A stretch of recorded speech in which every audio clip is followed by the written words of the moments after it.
Was wäre ein Ja eigentlich wert? Ich weiss, das ist eine komische Frage, weil bei einer Abstimmung ist doch etwa klar, die Mehrheit entscheidet, fertig. Aber die Frage ist eben schon berechtigt. Wenn das Volk Ja sagt, wird das dann auch umgesetzt?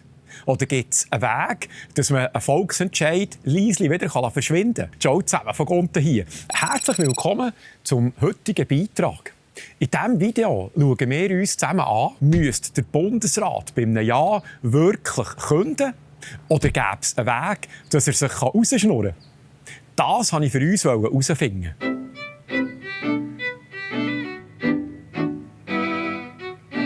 Das Interessante an dieser Initiative ist nicht nur, was sie fordert, sondern vor allem auch, was nachher passiert. Aber gehen wir der Reihe nach. Die Initiative heisst offiziell «Keine 10 Millionen Schweiz». Und sie funktioniert wie eine Notbremse mit 2 Stufen. Die erste Stufe zündet bei 9,5 Millionen Einwohnern. Dann muss der Bundesrat mit dem Parlament handeln. Sie müssen Massnahmen ergreifen, um das Wachstum zu hinterhaben. Und diese erste Stufe ist nicht mehr weit weg. Heute leben rund 9,1 Millionen Menschen in der Schweiz. Laut der Prognose vom Bund wird die Grenze von 9,5 Millionen etwa im 2031 erreicht, also in etwa 5 Jahren.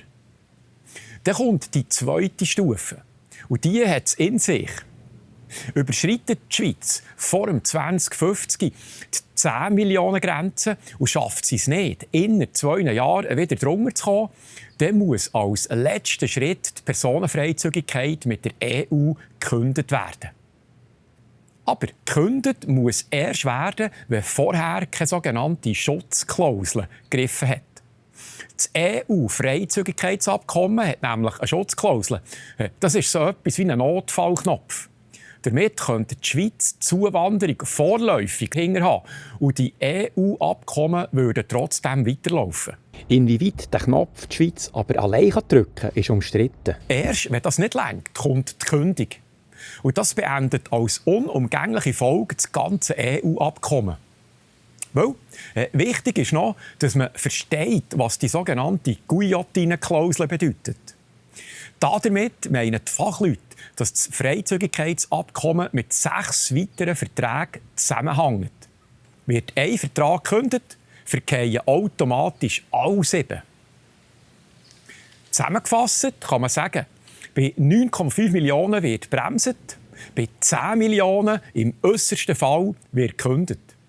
Und an dieser Kündigung hängt das ganze Vertragspaket mit der EU. So weit, so gut. Als nächstes wollte ich wissen, würde der Bundesrat auch wirklich künden? Oder könnte er sich auch eine Hintertür offen behalten? Die Antwort darauf ist überraschend umstritten.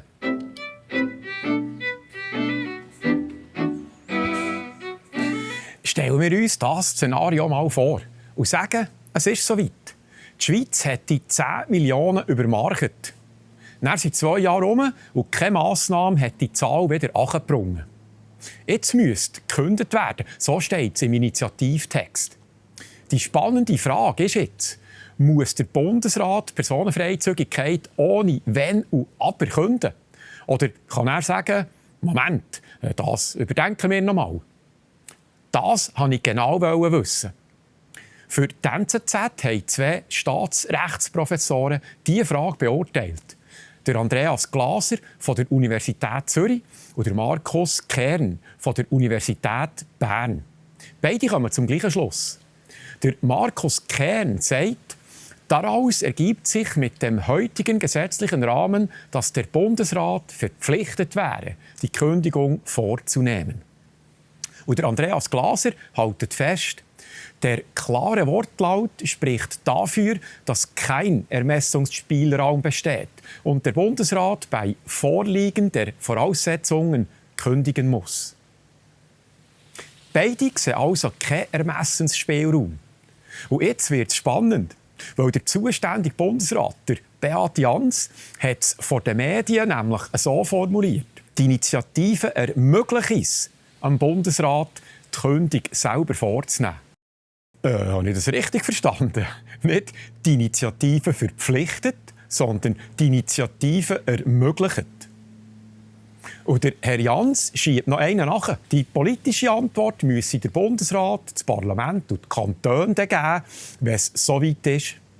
Wer der entscheidende Kündigungsschritt am Schluss wirklich mache und in welcher Form, sei heute noch offen. Sein eigenes Departement wird noch hübscheliger. Wie die Kündigung dann genau ablaufen würde, sei heute Spekulation. Das tönt ja nach einer ziemlich unklaren Situation. Die Juristen sagen, der Wortlaut der Initiative ist zwingend. Man muss. Aber der Bundesrat sagt, man kann. Der Unterschied ist ein einziges Wörtchen. Aber an dem hängt fast alles, dünkt es mich. Weil, wenn «man muss» gilt, dann ist es ja am 14. Juni eine verbindliche Anweisung. Dann vergeht die Personenfreizügigkeit, egal wer gerade regiert. Wenn aber «ja, man kann» gilt, dann hat das Stimmvolk nur eine Möglichkeit eröffnet. Eine, die eine spätere Regierung brauchen kann oder eben auch nicht. Ich frage mich, warum der Bundesrat sich diese Hintertür offen lässt. Was ist eure Vermutung? Das interessiert mich wirklich. Sagt mir eure Meinung unten in den Kommentaren zum Video. Zusammengefasst kann man sagen, die Fachleute sind sich einig, dass der Text den Bundesrat zwingt. Aber der Bundesrat selber lässt durchblicken, dass er das nicht unbedingt so sieht. Moment. Das Muster kennen wir doch schon. Ein Ja vom Volk und am Schluss passiert etwas anderes.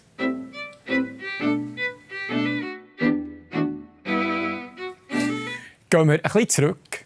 Am 9. Februar 2014 sagt das Schweizer Volk Ja zur Masseneinwanderungsinitiative der SVP. Knapp, aber gültig. 50,3% Ja und 17 Stände sind dafür.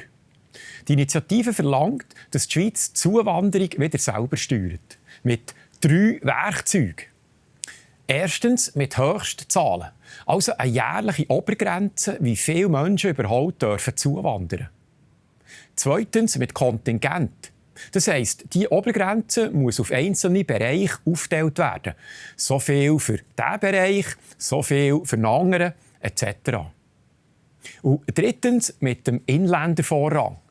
Bei einer offenen Stelle muss zuerst angeschaut werden, ob jemand im Inland diesen Job machen kann, bevor man jemanden von aussen herholt. Das Volk hat entschieden. Wir besinnen uns, die zuständige Bundesrätin Simonetta Sommaruga ist vor der Kamera gestanden und hat einen Satz gesagt, den man sich merken sollte. Der Entscheid ist gefällt und er gilt. Wir werden den Entscheid jetzt umsetzen. Das sind klare Worte. Die Regierung hat verstanden, der Volkswille wird umgesetzt. Und was ist denn passiert? Dann fängt das an, was man im Rückblick als eine grosse Verwässerung bezeichnen könnte. Das Parlament murkset fast 3 Jahre lang an der Umsetzung der Summe. Und am Schluss, im Dezember 2016, steht etwas ganz anderes auf dem Papier, als das, was das Volk beschlossen hat. Von den 3 Werkzeugen ist am Schluss nur noch eins übrig geblieben. Und auch das nur in einer ziemlich mageren Form. Es gibt keine Höchstzahlen, auch keine Kontingente. Nur noch ein Inländervorrang light. Konkret bedeutet das, ein Arbeitgeber muss eine offene Stelle zuerst im Arbeitsamt melden. Aber anstellen kann er am Schluss trotzdem, wenn er will. Von der Steuerung der Zuwanderung ist also praktisch nichts mehr übrig geblieben. Zuerst habe ich gedacht, wieder mal typisch. Da hat die Politik einfach den Volkswillen ignoriert. Aber ganz so einfach war es dann doch auch nicht, habe ich herausgefunden. Das Problem war, die volle Umsetzung der Initiative wäre mit der Personenfreizügigkeit nicht vereinbar gewesen. Dass man den Volkswillen umsetzen konnte, hätten die Politiker diese Freizügigkeit aufkünden müssen. Aber genau das, die Kündung der Personenfreizügigkeit, hat die Masseneinwanderungsinitiative im Text eben gar nicht verlangt. 2014 hat der Text eine Lücke offen gelassen. Er hat die Steuerung der Zuwanderung verlangt, aber nicht die Kündung der Personenfreizügigkeit. Und diese Lücke hat sich die Politik zu Nutzen gemacht. Die 10 Millionen Initiative verlangt die Kündung jetzt ausdrücklich. Sie schreibt sie direkt in Verfassungstext. Zusammengefasst kann man sagen, 2014 hat das Volk schon mal Ja gesagt zur Begrenzung der Einwanderung. Aber am Schluss ist fast nichts dabei herausgekommen.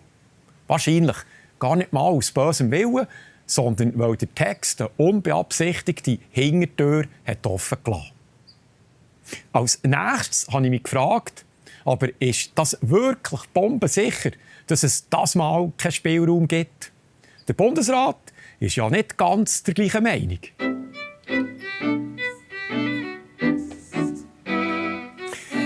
Das Mal soll es anders sein, sagen Juristen. Der Grund steckt in einem Gesetz, das ich noch nie gehört habe vorher. Seit Ende 2019 gilt in der Schweiz eine neue Regel. Sie steht in einem Gesetz mit einem ziemlich sperrigen Namen. Bundesgesetz über die Zuständigkeiten für Abschluss, Änderung und Kündigung völkerrechtlicher Verträge. Wenn die Verfassung die Kündigung von einem Staatsvertrag vorschreibt, dann muss der Bundesrat diesen Vertrag von sich aus künden. Eigenständig. Ohne dass das Parlament noch zustimmen muss. Es gibt auch kein Referendum. Das Volk kann also über eine solche Kündigung nicht mehr abstimmen. Wenn also 10 Millionen Initiativen angenommen wird und bestimmte Massnahmen nichts nützen, dann muss der Bundesrat die Personenfreizügigkeit mit der EU künden. Mit allen Konsequenzen. Ja und nein. Es gibt einen Haken. Und der heisst Zeit. Laut der Prognose vom Bund wird 10 Millionen Grenze erst in etwa 15 Jahren erreicht. Die Kündigung wäre also frühestens rund 17 Jahre nach der Abstimmung fällig. 17 Jahre. Das ist eine halbe Ewigkeit der Politik. Die Bundesräte, die dann entscheiden müssten, sind heute noch gar nicht im Amt. Und in dieser langen Zeit kann kein Befehl passieren. Bundesrat und Parlament könnte zum Beispiel dem Volk vorschlagen, den Kündigungsauftrag wieder aus der Verfassung zu streichen. Dann wäre die Pflicht weg. Und darum wird die Aussage vom Bundesrat Jans von vorher verständlich. Er sagt nicht, die Initiative sei rechtlich unverbindlich. Er sagt, rechtlich gesehen müsste gekündigt werden. Aber was am Schluss politisch passiert, das sei offen. Und am Schluss, das ist eben erst in 17 Jahren. Bis dann, so auch die Hoffnung, lässt sich noch einiges bewegen. Mit anderen Worten, 2014 ist das Schlupfloch am Initiativtext gelegen. Das Mal scheint der Text zwar wasserdicht zu sein, aber das Schlupfloch liegt einfach an einem anderen Ort. Nämlich in den 17 Jahren, die bis zur Umsetzung noch vergehen. Und jetzt, wie gäng, noch meine eigene Meinung zum Schluss. Aber zuerst noch ganz kurz. Merci vielmals an alle, die mich mit einer Spende unterstützen. Ihr wisst ja, von Gunten ist zu 100% unabhängig und rein zuschauerfinanziert. Darum herzlichen Dank an alle Unterstützer. Ihr findet die Spendeninfos unter www.vogunten.ch oder auch im Beschreibungstext von jedem Video. Jetzt zu meinem Kommentar.